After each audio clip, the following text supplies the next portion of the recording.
Magandang araw po. Ako po si Andrew, ang primary operator ng DTF machine dito sa 888 Bacolod. Nagamit po ito ng 6 na araw.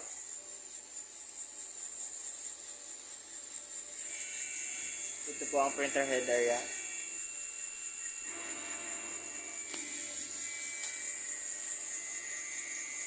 Ito naman po yung tapping. Head clean.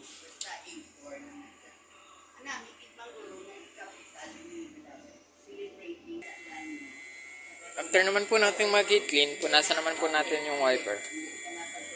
Pero sa babaw, putahan sa araw. SPHS lang.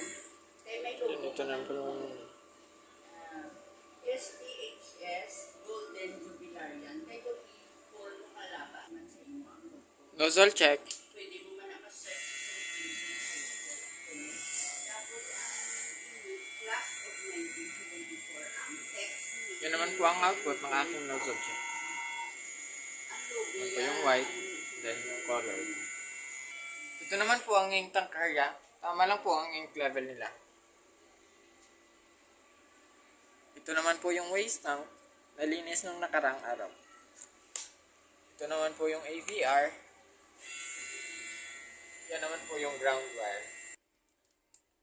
Ito naman po yung unused consumables.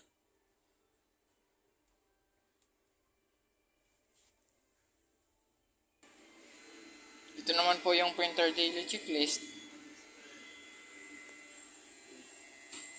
Daily production log. Kasan na naman para himuungo na yun. Ito naman po yung consumables monitoring. Ini ang paano, ang buwan na Yun lang po. Maraming salamat.